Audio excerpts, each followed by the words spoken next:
all Ugandans who are interested in politics, please, this is your political party.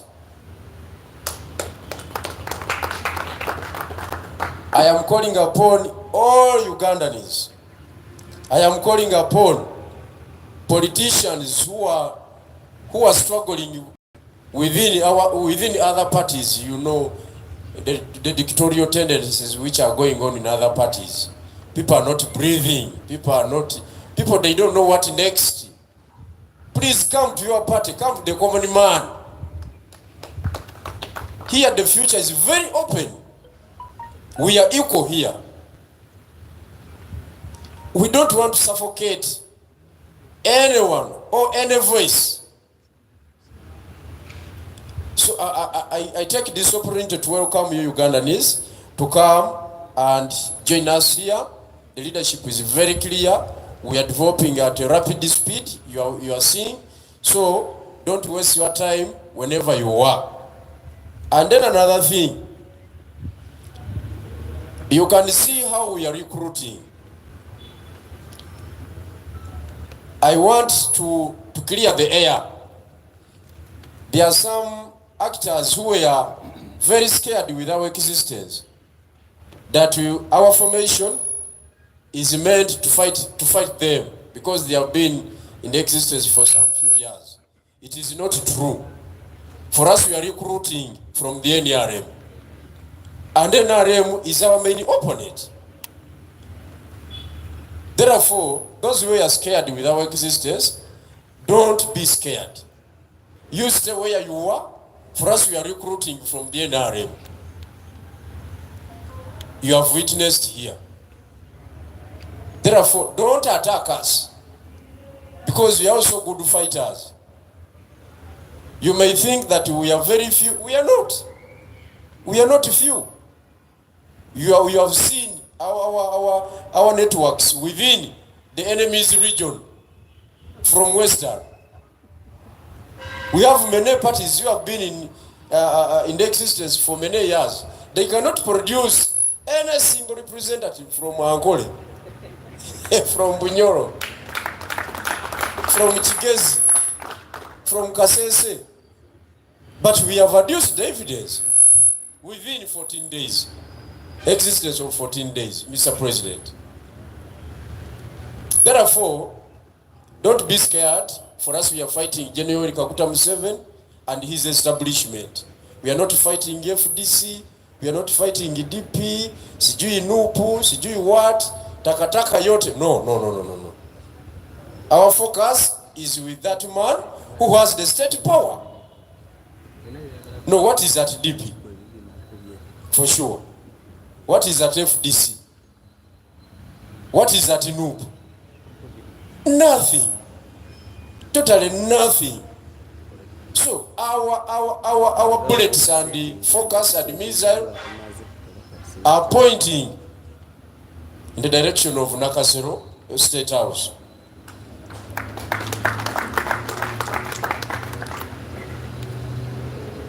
Lastly, I want also to update you, because when we launched here, there are some other voices who came out, administrative voices from the Electoral Commission, that we don't exist legally. So let me talk about our legal existence. We were officially gazetted, and our party is number 9 on the list of other political parties in Uganda. Those who want to check the facts, you can cross-check with the Uganda Gazette. So legally we exist, and you'll never see or you'll never hear any other contradiction voice trying to blackmail, trying to minimize, trying to belittle our existence. No. We are legally existing, and we are operating legally.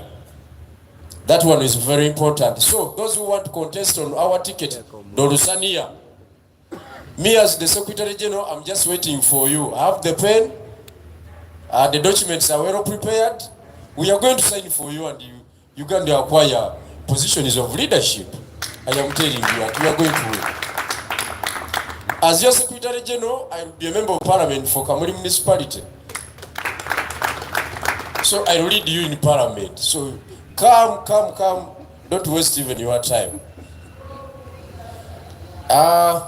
Second last is that we shall have a Common Man's Political Academy.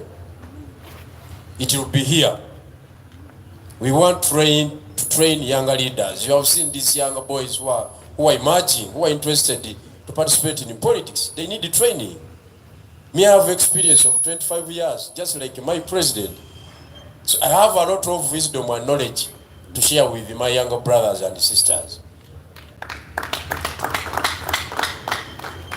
In fact, I am a political lecturer. You know it very well.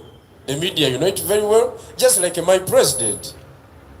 He has a PhD in political science. That is street politics. And it is the most effective politics in the whole world. Yes.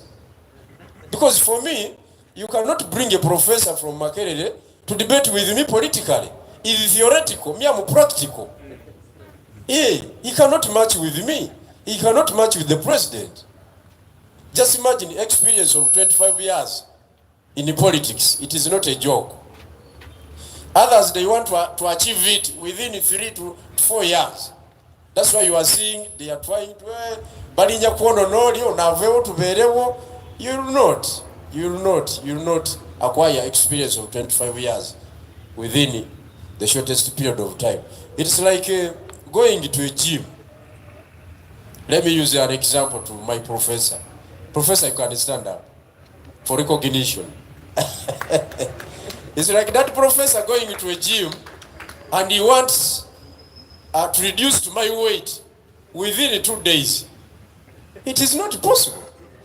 Yeah, he has to follow the procedure of the gym. Yeah. So that is it. Lastly, I want also to correct the thing. I mean to correct we have our symbol and the slogan. For us, we salute. When I say common man, you respond by saying united we stand. So common man, united we stand. Common man, united we stand. Common man, united we stand. Common man, united we stand. That's how we sound. We salute for the common man. And when we are united, we do what? We stand. As simple as that.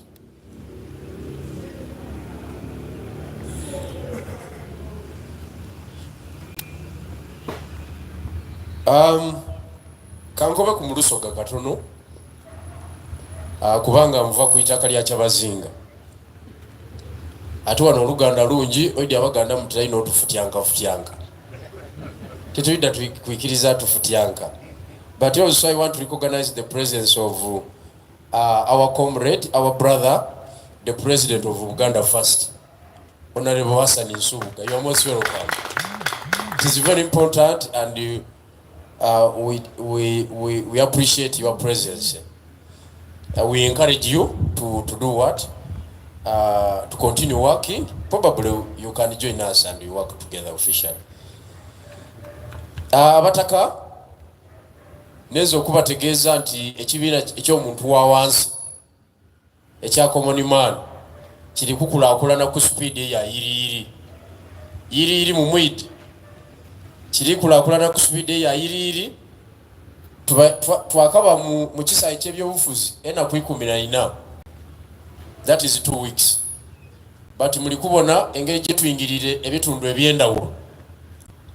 Ebitundu Gen. Museveni yava mu Western Uganda. Western Uganda wali abantu abali obubi abanaku. Aye nga amaloboozi gaiwe gali suffocated tigavaayo bulungi.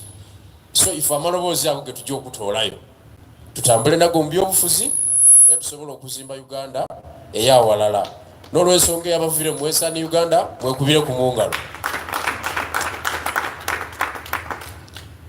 Ndinawo n'ebirangirire bitontono byenenzo kola wano bitegerekeke bulungi. Ekisooka gano n'amaka gaife agasookerwaku kyetweta command post 1. Amaka gaife agasookerwaku ni gano.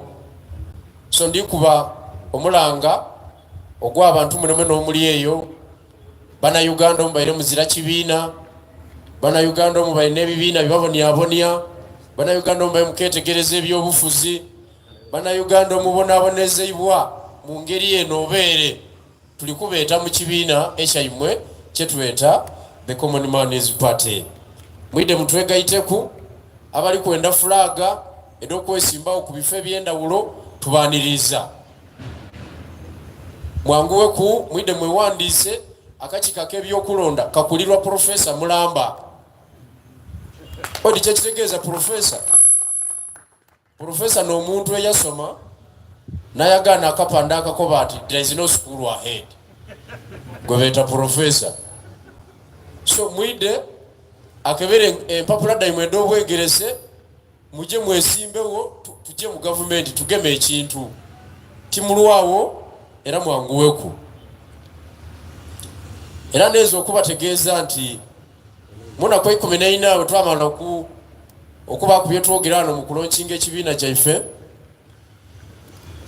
Waliwo amaloboozi agaava mu bode etwala ebibiina ebyobufuzi akakika k'ebyokulonda ngegezaako otunafuya n'okulowoozesa abantu mbu kyali kibiina kya bwanakyewa, twali bivukavuke twali tukungainaawo nga tuli ku balwali lwaife. Ekintu ekyo tikyali kituufu era omwogezi w'Electoral Commission twasaba chairman amukangayivule kuba yayogera bya bufuzi tiyayogeranga mukozi wa gavumenti. Nezo bategeeza nti mu kyapa kya gavumenti twateebwamu mu butongole. Era tuli namba 9 ku lukalala olw'ebibiina ebyobufuzi mu Uganda. So ndikwiza emyoyo egy'abamemba mwena ye muli eyo nti muyidde mu kibiina kino tukizimbe. Kibiina kya muntu wa wansi, kibiina tikyabagayiga. Omugayiga osobola okutwegayitaku aye ng'ojja tusindika busindike ife tujje kubanga nze ebigabo byensobola okwogera endala gyeni nayo omugayiga tasobola kubyogera kuba yazira waasi. Obwenzi bwe tulinabwo tiddi oba ekyo ekigabo mukiddi bulungi timukiddi ndi mu Lusoga nti obwenzi bwe tulinabwo obw'okuleeta enkyukakyuka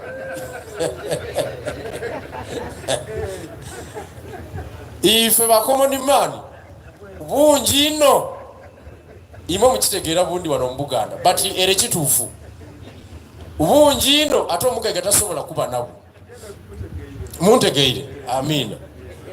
N'olwensonga eyo abagayiga tubaaniriza mu kibiina kino aye mwidda tusindika busindike. Kino ekibiina kya muntu wa wansi asembayo era nze nga Secretary General ntera obubaka bwaife ntera butambuliza munimbe muduwa eyo omuntu wa wansi gyakuŋŋaanira omuntu asembayo gyaba ife gye tukola ki gye tutambuliza obubaka bwaife. N'olwensonga eyo ensonga eyo mwegitegeere bulungi. Ensonga eyindi ya ngeri banaife abaali batiire nti Common Man etandikibwawo kubalwanisa. Tukwenda okubategeeza nti gaapu yaliwo y'amaani nga titubona bantu bava mu NRM kwegayita ku opposition. Abavaayo na selfish interest. Aye mu bwine abantu baife abatandise okuva bano bavuga abasinga obungi babaire be NRM okuva mu Western Uganda. Omukulu ow'ekaliro abaire we NRM okuva mu Busoga. Ate ne munaida mu Busoga mujja kubona delegations eduvire mu NRM okwegayita Common Man's Party. So ife tuli kuvuba abawagizi abasinga obungi nga tubatoola mu kibiina kyetulwanisa ekya NRM.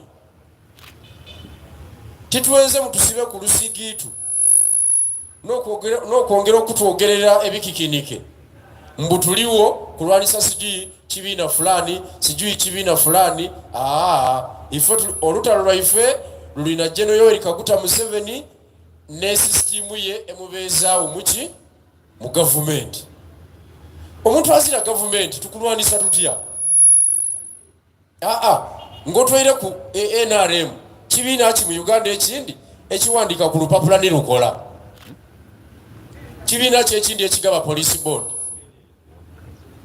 Waliwo ekibiina wano ekigaba court bail nga si NRM?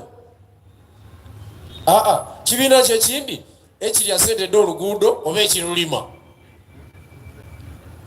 So lwaki mweta mu firing line? So timumalira bantu biseera. Not said badi bawaire ku musoke musirike. Mwire mu bekula ebitabo bya political science we munafuna notice mulida kuira mu kisaawo. Bati mweta mu firing line ya bwerere tini mwa abayina government. Ife luli kunondya government era tugisobola. President wuyo, Secretary General ndiwo, ba professor baliwo, ba lawyer tulinabo. Buti kabadde kyakaba mu government yakasobola otulemesa. Ngane merera bali mu parliament as a leader of government business. Prime Minister Gen.Bigirwa Moses ngokuba nti ebintu bitambule. Wacha wewe. So timweta mu firing line ife tuli kulwanisa omuntu gwe twidi obuki obulungi. Era yatwiriza iro omuliro. Yatandise iro kanga abantu baife. Abantu baife tubayirenga nabo wano abava mu Western Uganda abandi babakubira amasimu agabatiisa. Olisegeera. Ate imwaba imwe ngate babatiisa. Kubanga ba member abava mu Western Uganda abali mu nupu bali comfortable. Abali mu FDC bali comfortable. Ife babatiisiza. Why? Abandi babagobye ku mirimo. Just 14 days in existence. Abantu baife abandi babagobye kuki? Ku mirimo. Tuna engineer waife yabaira kola mu water bamubinzi. Tuna council waife delegates conference ya mu bwogezi wano bwiduvu bamutaire ku embeera. Ati kinanka iwe wetabire mu bintu ebyo olulalo lwavuze wano olukambwe ino benda tusuza ba member baifu ate imwe abayimwe bali comfortable takudi kyakali yawo. So twabazwire ayiti mututaanula. So ekisembera yona nti tujja kuba ne political academy eitendekero eri abakulembeze ku mitendera jona tuli kwenda abantu baife babenga basobola okwatitulatinga issues. Tujja kubakobera ideology yaife mu bwiduvu bwayo kubanga abamawulire mutaina okubuuza ebibuuzo ebyo. What is your ideology?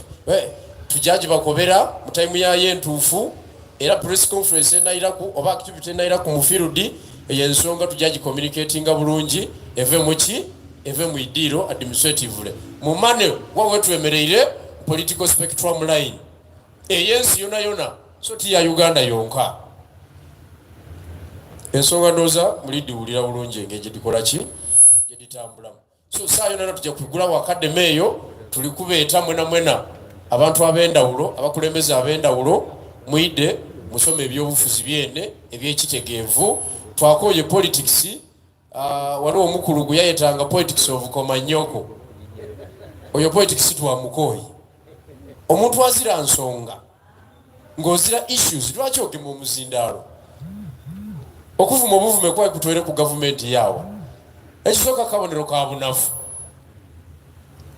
Abakazi abayombi ku mizigo baba banafu. Omukazi ow'amaani akukubira oluyi tayira mu ebyombo biki mbwa akuvume mwawo ebivumeze kye bikyusa. So we are not a party for komanyoko politics. We are a party for real politics. We are a party for power game. We are not a party for gamblers. Nolwensonga eyo mutute mu category ki?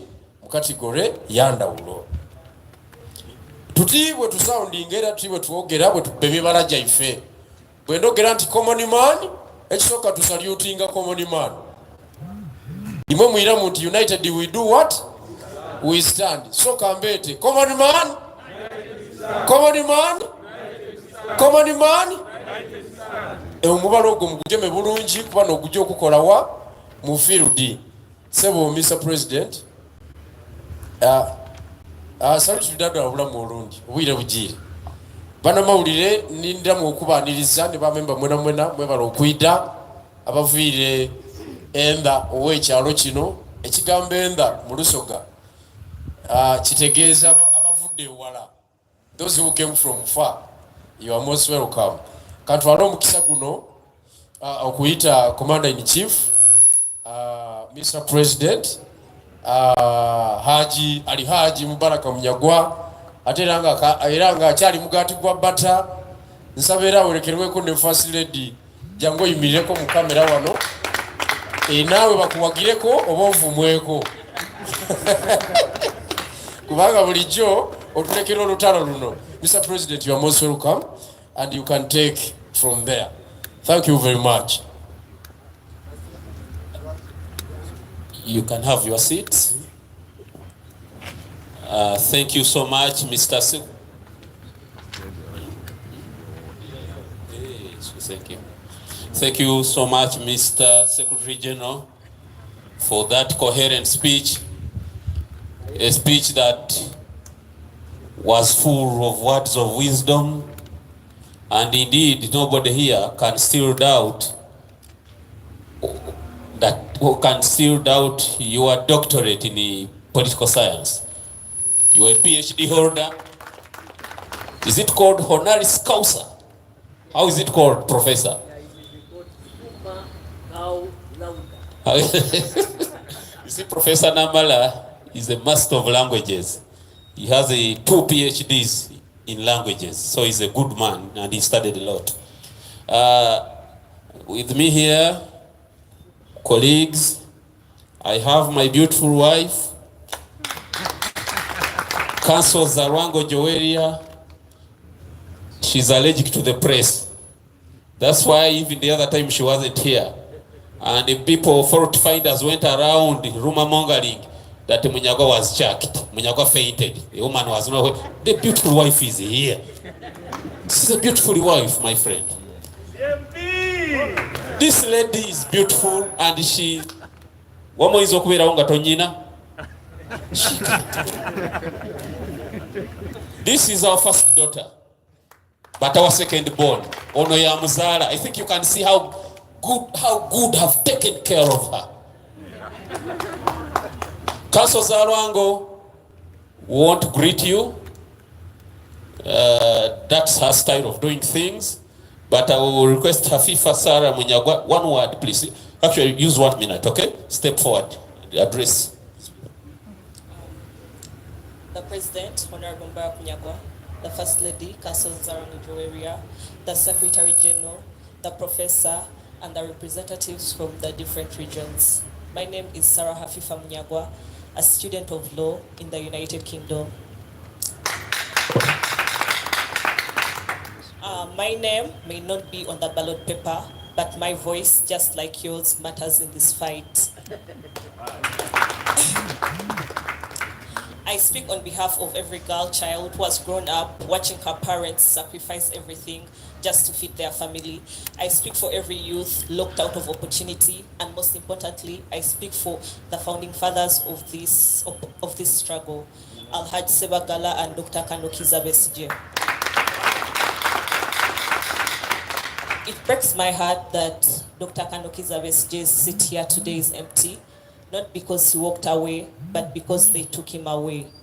But hear me clearly, you can lock a man up, but you cannot lock his mission. This is why we rise under the Common Man's Party, because we are tired of politics that only works for the rich, and we are tired of opposition leaders who pretend to be in opposition, yet sleep with the same regime they claim to fight. To the fake opposition, the common man sees you. The common man is awake, and the common man will decide 2026. Our party is not a brand, it is a movement built by bricklayers and border riders, by mothers in markets and teachers in chalk-dusted classrooms, most importantly by the youths in the ghetto who have been promised and yet forgotten. And to the state, Hear me clearly. Power is not held by a throne, it's not held by a uniform, and it is not held by the gun. It is held by the people. So, to every Ugandan out there, for the founding fathers of this struggle, Alhaji Sebagala and Dr. Kanukiza Besigye, for our mothers, for our fathers, for the child unborn, rise, speak, mobilize, vote, guard your vote, and let us bring our motherland back to the people. For God and my country, thank you.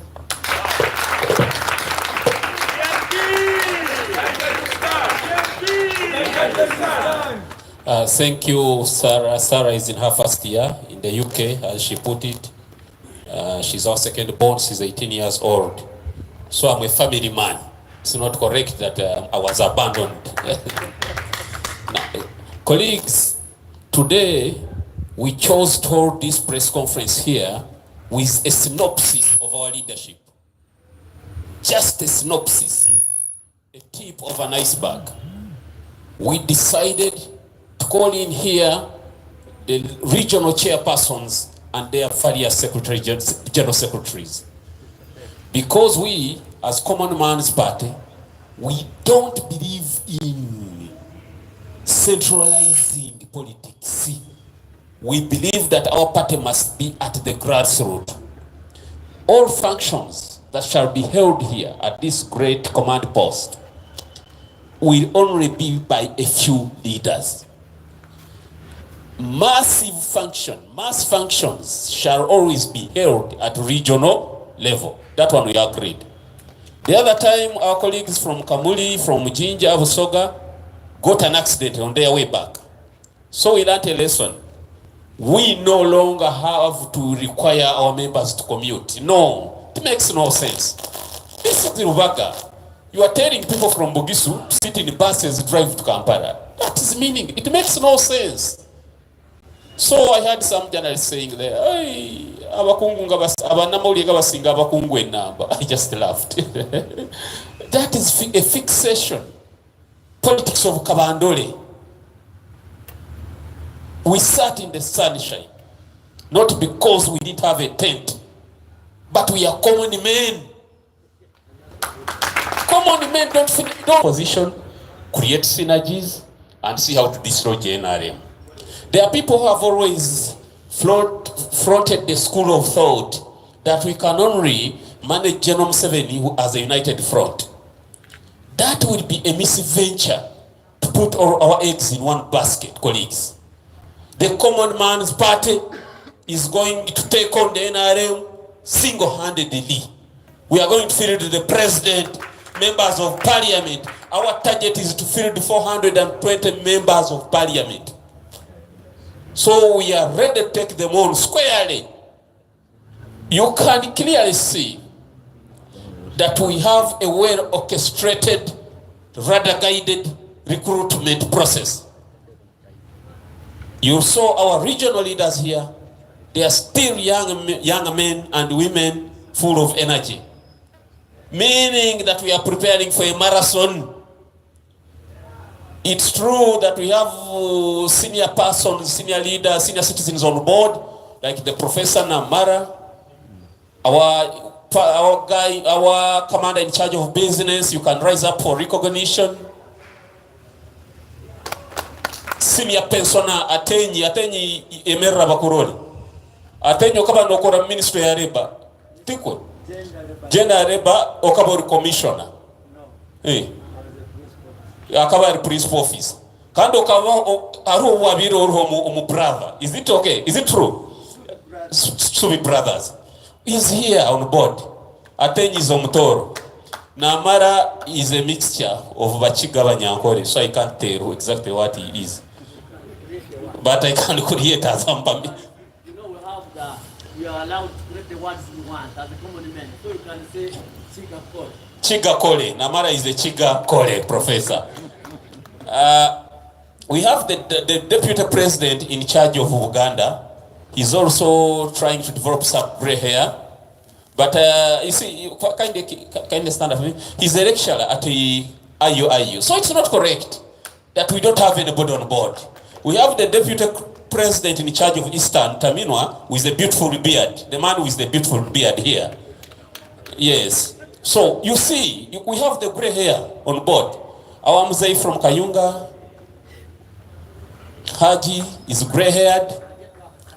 Yes. Haji Twaha is gray-haired. I wanted to first look. So those are just enough to guide us.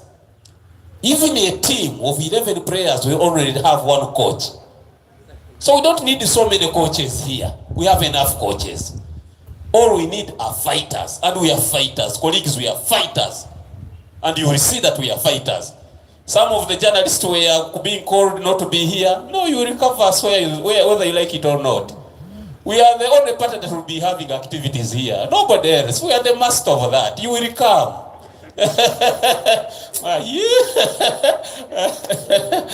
They were being that half of them were demobilized to keep away.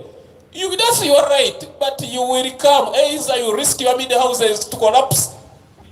You see, you must appear before us, whether you like it or not. We shall only be the only people. We are the only people who are newsworthy this time around, like it or not. I want to take this singular honor still to introduce some key people that are here. We have the president of Uganda, Kuntiko of Uganda First. Council Hassan is there. I will repeat, Council Wandela Elas must stand up for recognition, the chairman Bunyoro. He's a lawyer and an advocate. Mark that word properly. We have land people on board as well. So don't take us for granted. We have the Secretary General of Toro kindly rise up for recognition. He's a lawyer and an advocate as well. Council Tembo, you can stand up, rise up for recognition. Council Tembo is a lawyer and an advocate, and he wants to run against Crispas Chionga. The chairman, Toro Kingdom, Toro Region, is an economist. Stand up for recognition. Swafa Adams, stand up for recognition. He wants to contest as Mayor Kawempe. Swafa Adams holds so many qualifications. He's a sheikh, a specialist in Turkish language and Middle East politics. He was working with the Turkish embassy. He lectured at Makerere University. Please, underrate us at your own risk. I want to take this singular honor still to introduce to you our distinguished deputy spokesperson.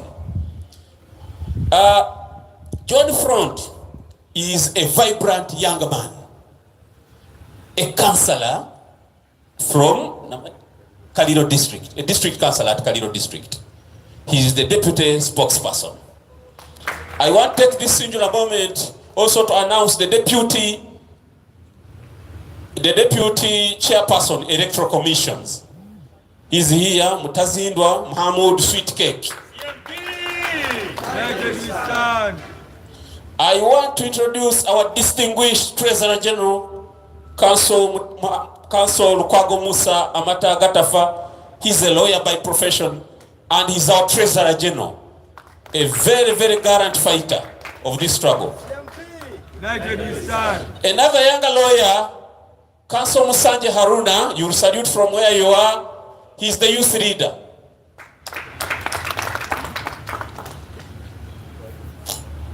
Yes, the deputy chairman of the party, Honorable Mutambula, he's with us here. Former Speaker of Wakiso District, Deputy National Chairman of the party. CMP, United we stand. CMP, United we stand. The Deputy Organizing Secretary of this party, Sultan Ahmad Ankonge, a professional teacher of physics, mathematics, is here with us. He teaches at Bilali Islamic Institute, Kachili. CMP, United we stand. I will take this singular honor to introduce our Secretary for Education. Please step forward for proper introduction. Come over, my sister. She is the daughter to our founding president. That's how honest we are. Not this style of taking, you are elected the party president, you throw away the founder president, you throw away everybody. She's the daughter of our founder president, and she's the Minister of Education. Where is mom? In Entebbe for the Secretary General's meetings. Oh, good. The mother to this young lady is our Deputy Secretary General, the wife to our founder president. That's how honest we can be. You can take your seat. You can. I want to take this honor. The Secretary General can't be introduced. He's a big person. No, I can't introduce the Secretary General. I want to take the honor to introduce Mukulu Timothy. Mukulu Timothy is a newcomer. He wants to contest in Chadondo East as Member of Parliament. She came with the sister council. So there is a similar thing a mayor city. I see. We want to press it clear. Abanyakwere mure. Ora chairman wakwere Badru ara. Badru yemeraba kurebe mu bantu. Ondiza risa kuri wa. Mwenda mwemerre. Yuwe no rugantunga mo warwampara no ni secretary abandi barugamba ra ni ndeba nantu wakiretera no muntu wamani wekirezo cha mwamba na waruho kirezo ne chamani echo so kind of take see.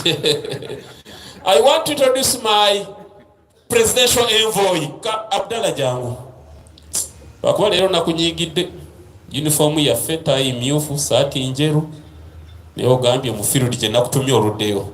He is from northern Uganda, trying to open up our branches there. He's my envoy, presidential envoy. Yeah, so kindly, Mumusonyi Wetayambade combat. Our uniform is this one. A black suit, a white shirt, a red tie. So, njagala kumaliriza mu Luganda. Basebo ne banyawo.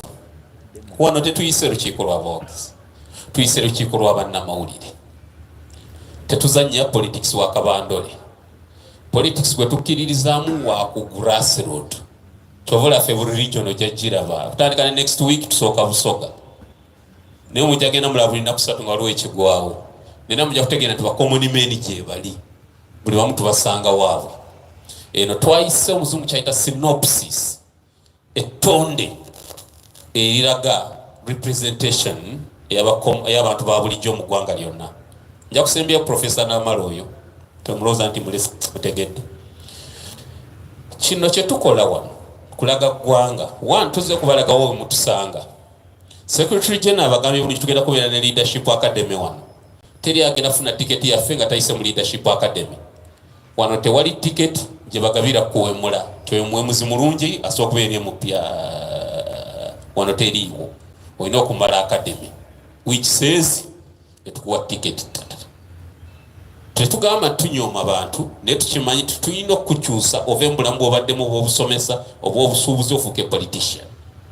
Ekyokubiri ekituleese wano kubategeeza nti Professor Namala Chairperson wa Electoral Commission agenda kusiiba wano buli lunaku okuva n'enkya okureceiving abaagala okwesimbira ku kibiina kino.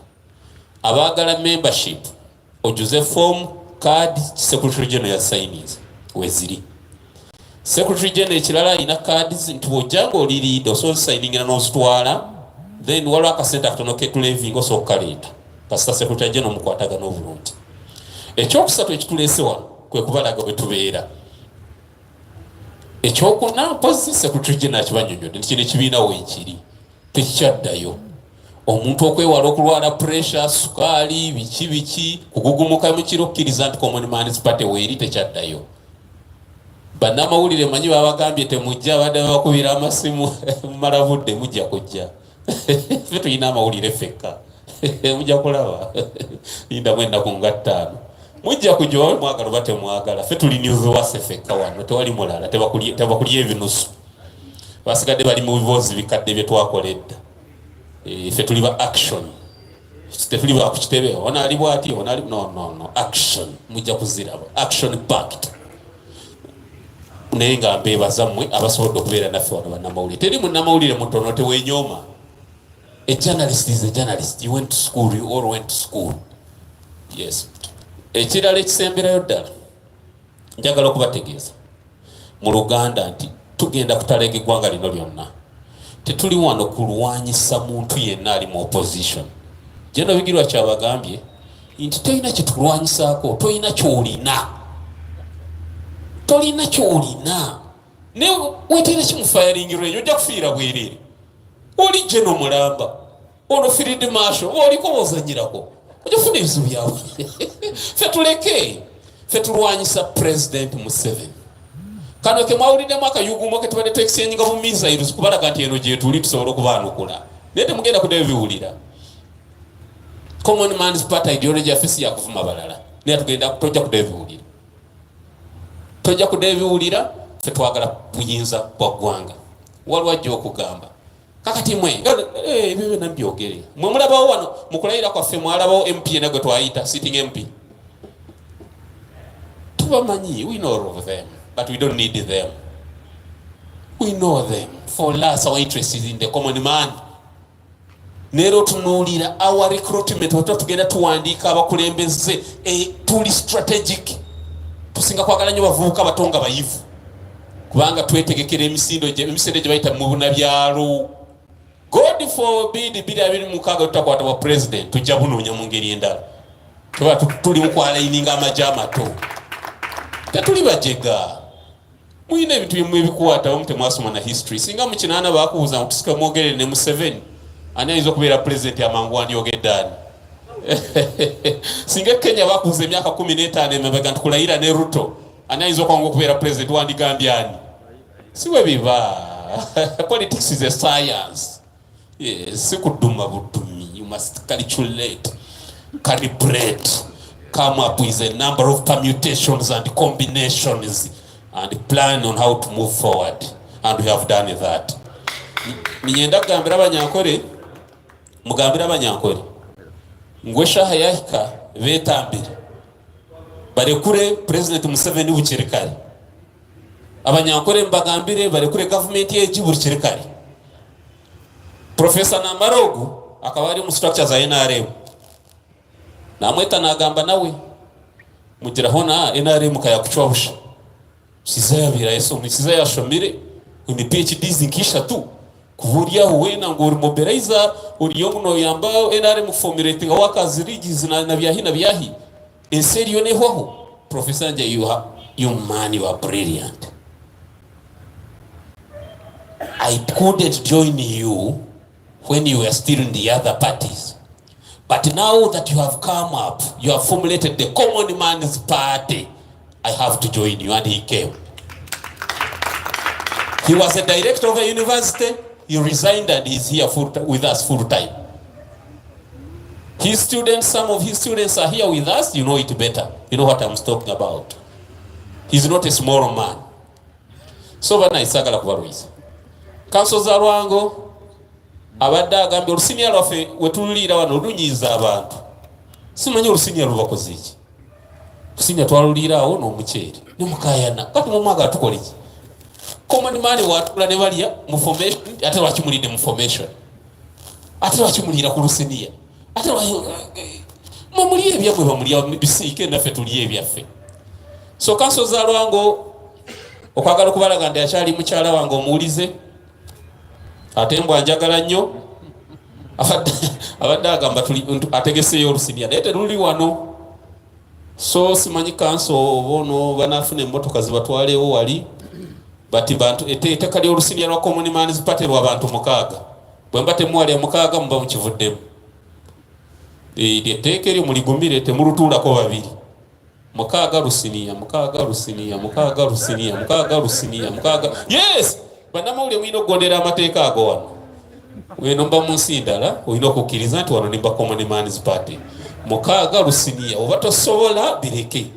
Because twagala teeka obumu tubayigiriza obumu. Naye nga abadde agamba those who are hungry abavudde ewala navudde okungonyira obudde. A taxi will come in here. Ebatwale wao kumpimpi. 6 lusinia 6 lusinia 6 lusinia. Ebirala tusobola obinyumizaamu awo nga bwe tutambula.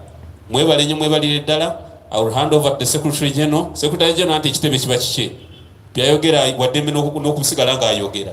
Kamudiza akazindala. Thank you so much. Thank you my wife. Thank you my daughter. God bless you. Mr. President, sebo webale nnyo webalire ddala. Ebigambo by'oyogedde bibadde bikulu nnyo. Tuli mu kumaliriza olukiiko lwaffe olw'amawulire. Era ebigambo ebisinga mu biwulidde. Our first daughter muwulidde abakungu abalala bonna ab'ebibiina nabo mubagambe tuleetereko ku baana bamwe batusampolingeko tuwulire mujja kuwulira ebavuya naye omwana mumuwulidde amanyi President Munyagwa bamunafuya nnyo ku layini okwo abala balowooza kisajjasajja ekitalina makulu naye mulabye ekyana kyalina kyana kiikyo sebo oyo omukyala tusobola mukwana n'omugonzo oyo nga toyimiridde tekisoboka nze byokukwana mbimanyi tekisoboka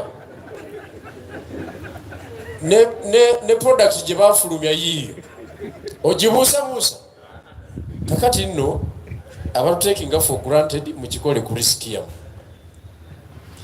Ekirala kyenjagadde okwongera okunoganya mu nsonyiwe galubindi zino tiyagasi yanzitako amaaso omanyi abantu abamu bejakajaka ne batuvuma mu sitwaga eno naye nga tebalina kyebanfiiriddwa kati nze amaaso sirina omusana guno gwe tubaddemu wano sikyagusobola ate sinafuna sente zigatwala mu Amerika kukola ki nina abakulembeze bano bendaba bamukuba katiyagasi katono nnyo asibira mu Amerika mu ddwaliro badda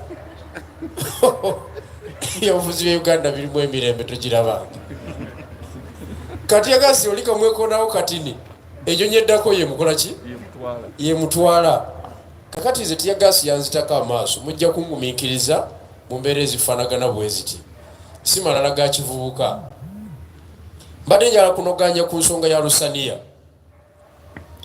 olusaniya lwetwalonkinga wano nga tumaze okulayira mutegeere kye lutegeeza olusaniya olwo ye Uganda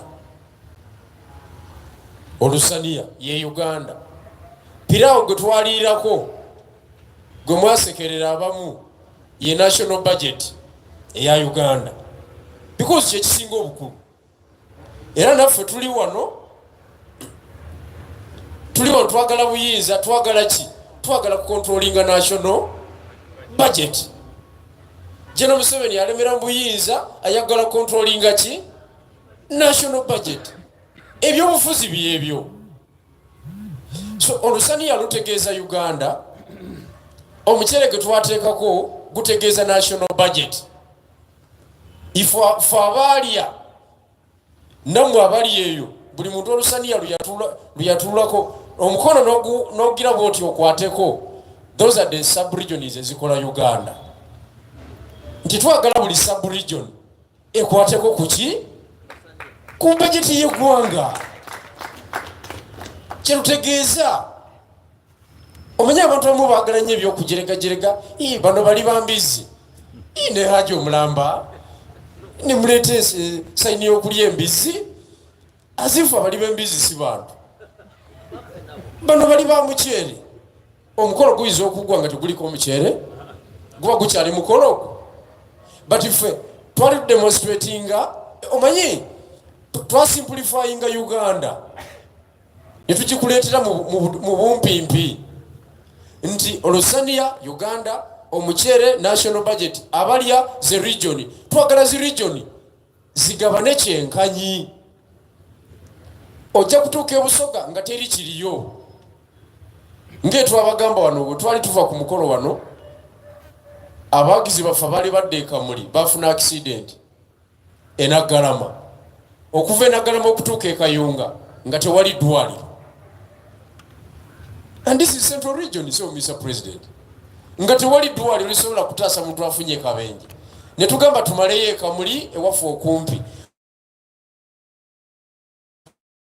eddwaliro twali tulikumyeko omuliro nga omanye ekibuli ky'ebyobufuzi nga niweeba panado nga yegenda okutaasa obulamu bw'omuntu nga tewali Kamuli General Hospital naye nga bannabyabufuzi bangi abavaayo ab'amaanyi so kiba kitegeeza ki common man we Kamuli tatuuka ku national ki budget common man we Kayunga omukono gwe tegukola ki tegutuuka so awo wennyini awo wetuli era ebyo byatuleeta mu kisaawe kati omuntu we Kamuli afa mu ddwaliro nga temuli wadde akantu naye ng'ebibiina weebiri Political parties weziri mu field.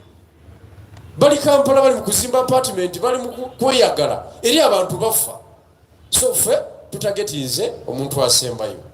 Mwebale nnyo mwebale eddala banamawulire tujja ku entertaininga ebibuuzo. Tujja ku entertaininga ebibuuzo era tujja kubiddamu era tusaba session eyo etandike bulungi. Mwebale nnyo mwebalire eddala. Amawulire Kazinda Lonze Kalina wala. Nyabo goli dempanga. Thank you so much. My name is Charity Marion Imnat. I work with UBC TV.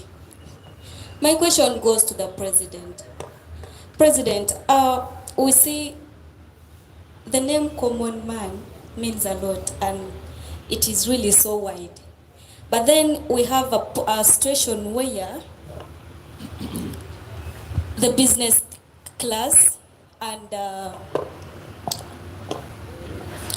the elite, let me say these people who are financially stable are there.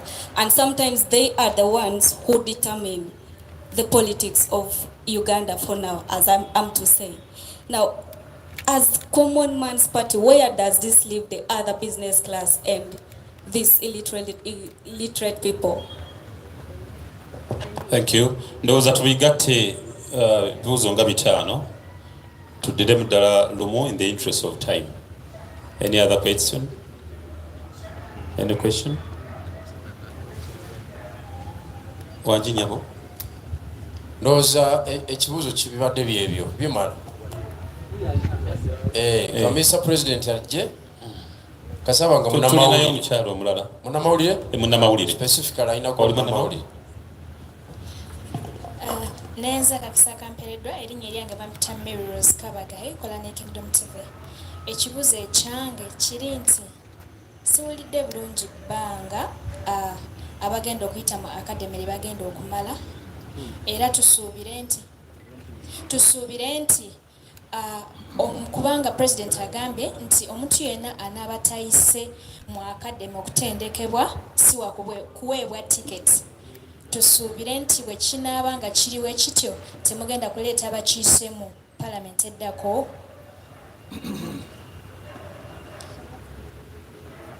Good afternoon. My name is Joanne from UBC. The question goes to the president of the party. What is your, I'm trying to refrain from using the word ideology because you talked about it, but what are your plans with the opposing parties in Uganda that are already in existence? How are you going to come up with a good rapport with these parties? Because apparently it looks like most of them want to have something united. Are you going to deviate from that? And if so, how are you going to do with the fact that if these opposition parties come together and you'll be the only opposing party remaining alone, the Common Man's Party? Omaliriza. Ono abadde yamaliriza. Omaliriza ku kiri kyennyini.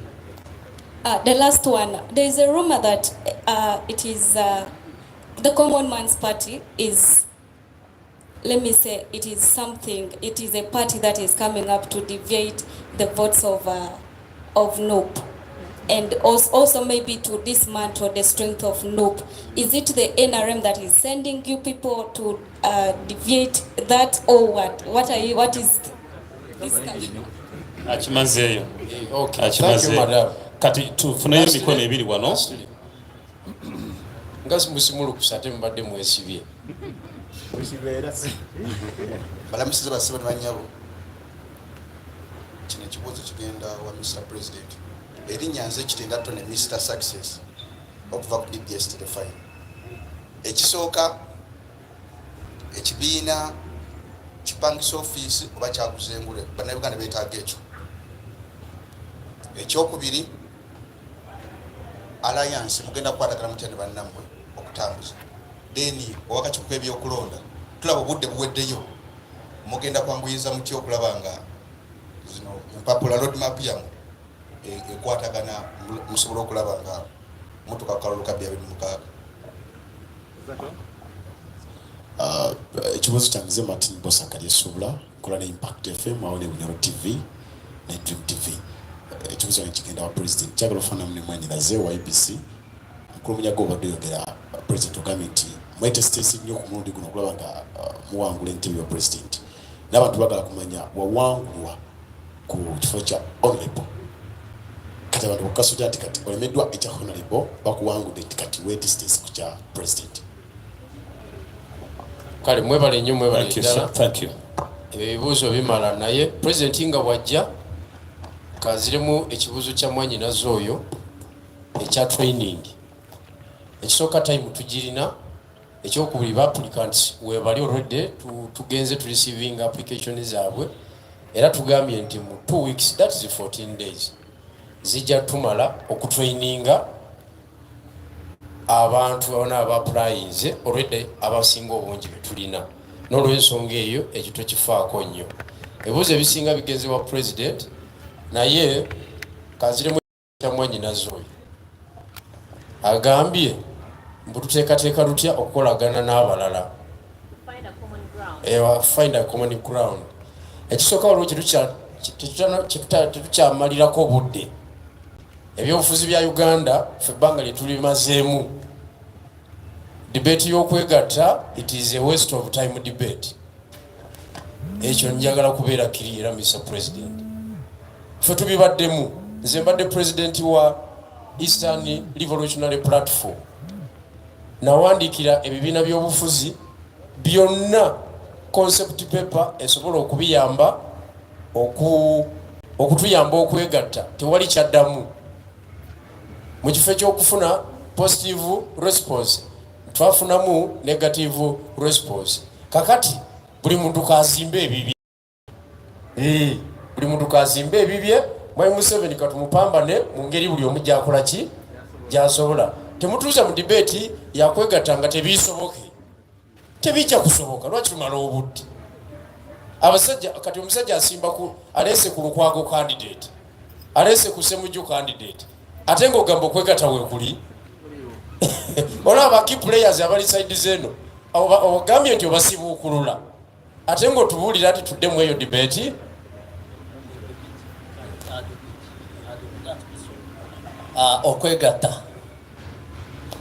Okwegatta. I'm very happy that tulina abantu bangi abasoma. Waliwo ebintu ebitagatibwa. You don't gatta erusani and an umbrella. You don't go to eat and in the food in the pilau you put in a phone. So waliwo ebitagatibwa.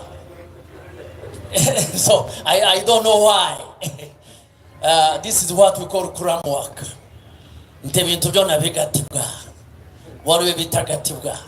Professor, in other words, are you trying to say that in case they unite, you are going to still remain a solo party? I'm saying that obwoba olowooza kugatta birowoozeko naye ffe that's not our theme. It's not what we are planning. Yeah. It is like talking about being married, but the first question should be, are you marriable? It's not just a gataro thinking, I'm not married, I want to marry. The problem is, are you marriable material? And we are talking about kugatibwa. Do you think everything can be married? For example, if we talk about a common man eating, or we take your sania to the common man. If you took an umbrella to the garden and you gave it to the women who are digging, do you think it will make sense? I see you shaking your head. May God bless you. Let me tell you about the curriculum. Our curriculum, it is not the teaching that takes time. It is the methodology. The people you are dealing with are highly brilliant. We are the formers of the curriculum. We shall do it in such a way that we shall teach for a purpose. Be blessed. Be blessed. Ndowooza Common Man Party mugiwuli nzibu nnyo era mu kisaawe tugenda kuba bazibu. Mr. President ebisigaddewo sebo byangange gwogenda okutambulira ku red carpet ebibuuzo bidde mu sebo. Kakati njala kusooka ku reverse psychology wagwa ye nagwa. Museveni mu 8 yagwa nga losing erisamu kuteesa. Semwogere ne kirowoozo nti yawangula. 5 years down the road Museveni yali president nga semwogere alowooza okuwangula mu 8 minister mu government ya Museveni. That is reverse psychology. Donald Trump emyaka 4 mabega yagwa. He is the president of the United States of America. A former convict moreover. Nalabyo nabaleta propaganda. Ono bamukwatako. Ono bakola Trump yayina emisango 16 nga ejimu ejali jamusinga. He is the president. Barack Obama yagwa primaries the Democratic Party over 6 times. He became the president. History has a notorious habit of repeating itself. Kakati yagwa mwagaza kinga muwogana namuleke yagwa babuli akomone mani zipate tujiruse muzino mundu mulaba ntono munagenda mu regions mujja kulaba emundu ezivaayo tujiruse mujja kujiwulira so njagala ekiwalwa ekirala I think walwa ekirala ebyokwegatta babyogedde. But a common man, Professor Yagambi, Mukatabo, man of all seasons. Now lead the Burundi. He's my former teacher at high school, St. Leo's College, Gove Fort Potro. He taught me to pay a young man paying attention. It's very different, Professor. The definition of a common man. Members of the press, Only professor. I want you to respect my product. I'm a professor of solution-focused research. We don't focus on problems because the problems are there and most of them are yesterday. And for us, we are thinking about the future. And I want to say it and say it again, that Common Man's Party has nothing to do with me. I'm a grown-up man. I am pangering for you. So that when Rusania comes the other day, you are very near. And to be very near is to know your position as a common man. Don't look like bats. Sometimes they call themselves bats. But when things become bad, they become rats. Please, I want also to tell you something small about Munyagwa, because no people don't know Munyagwa. You just take him for granted. He was in my class for a cool 2 years. Munyagwa is very smart. CMP! United we stand! But you see, there is a surprise. One day, I was told to give a speech at school. And I started the speech. I was almost sacked. The headmaster was there. The DO was there. The secretary for education was present. When I started the speech, I said, I hereby wish to thank the cooks for having reduced the cow into a meal.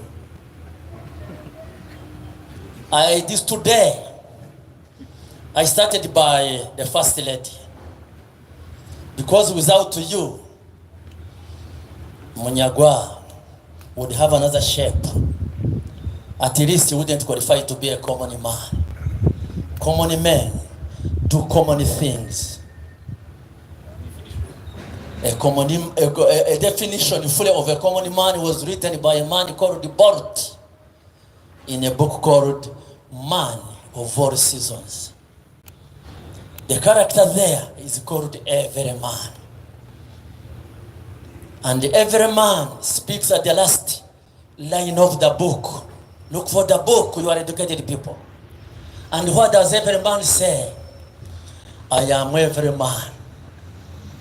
I beg you only a small thing, that when we meet, just recognize me. We are not asking for too much. We are just asking you that when we meet, you agree, yes, those are the leaders of the common man. And finally, I want to tell you that this party, Common Man, is spiritual. No one has ever remembered that the owners of this world are simply common men. And as for the Rusania, that is heavenly. When you talk about Rusania, you are talking about inclusivity. When you are talking about the Rusania, you are talking about equality. Because when we sit on the Rusania, everybody just stretches his hand to it, and we meet at the center, and the center is Kampala. That's why we have agreed that next time we shall not pray for the mountain to come here. When the mountain refuses, we shall go to the mountain. So, what am I going to teach? We are going to have a curriculum. We have already designed it. But the first thing to teach in the first 3 days is code of conduct. Don't start behaving like others. You are not others. When they talk about Muslims, Catholics, Protestants, and you look around and say, others. Stop belonging to others. Put up your head and become a member of the common man. May God bless you all and have a wonderful day. CMP! Please kindly bear with us. Secretary General just take a press conference, no Mogezi, every week here. But the one, can you kindly step forward? But one, strictly one. It's not my question, yes. It was BBS's question. It's our office. Yeah. Magara tukola President Museveni kyatukoze ku DC. Twabadde ne office mwade manyi twabadde tulanga ku DC. Land road twasanze centers zitaddawo nga taddemu n'amagoba. Kati eno yagala kumanya twagikuza okola eki mbireke. Ekikulu tukomoni man's party eri wano tebasobola kutugobawo nga batugobye eri. Naye gye twasoose ekyatuguddeko nga tupangisa twakirabye. So tetwagala babulya byama bya wano batuweereddewo bwereeri. Kale ne mutuleke nammwe mutuyita basiru. Kabuze neke kasembe abantu enjali baluma fe watukiriza mu Lusania. I'm sorry for interruption. My question was about the corporate class. Uganda is nowadays, it has the corporate class. Come out. Okay. Ugandans, I want to be clear with you. Abantu abasse eggwanga lino bebeefuula abebantu abasoma abasinga. Tetugambye nti abasoma tetubeetaaga. When I was trying to introduce people here, you had me by title. Even this one is a fresh graduate, is pursuing his master's. Gen.Bigirwa is pursuing a master's in public administration. I'm a lawyer. I hold 3 degrees now. These are all learned people. It's not correct that we are trying to isolate, sideline the educated. But educated people is take a lot. And they are few in number. The same applies to these Munyabisike MPs. Bragging around him, honorable. You are back. When you go to Butabika, what do you have in mind? What do you achieve? Bararu. You think the doctors are also mad, but they are there. They also belong to Butabika. But the most important person in Butabika is the Mulalu. And the most important thing the people are doing in Butabika is to put up the Mulalu and bring him to the level. Even with all our degrees, we are going to fight tooth and nail and bring the common man to the Rusania. God bless you. So, ngamaliriza nzigalawo mweje mwe mentality. Tuwotala bahonalebo swandi swano mbwe bana Uganda tebabaawo. Now oli muna Uganda. Some of us a few years back were even worse than you. So namu mwikiririze muntu watala bagundi wano so Uganda. Fetchovola emikolo gya fetoja kula bakawe muyita banene. Mpozi base jenga bamutadde. Oyo yayina passport erikiri visa eyingira wano mu kitebe kino. Pozi oyo nga bamutadde oyo tewali ujiji naye abasigadde bano.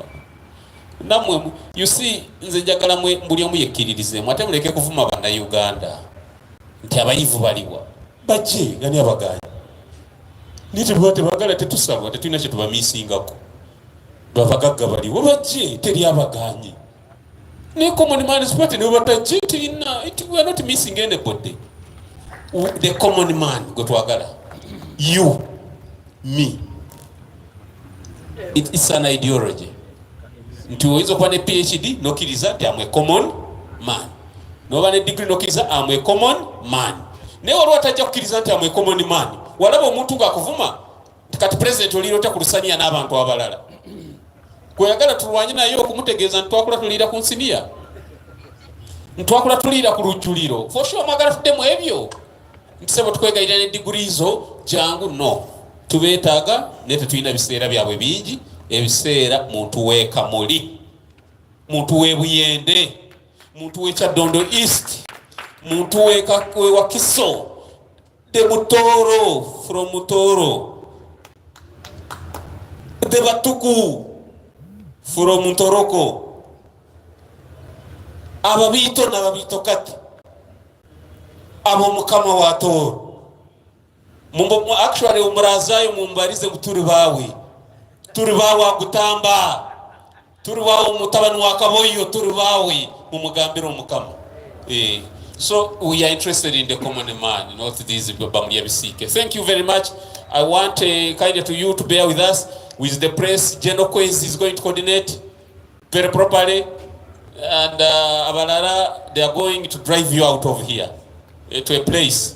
Me, I'm rushing ahead of you to prepare for you. I'm like Jesus. I'm going to heaven so that in the nyumba ya tata wange nganteke kamwe bifo bingi muje munsange. You right? God bless you. Common man. Common man. Common man. God bless you. Amen.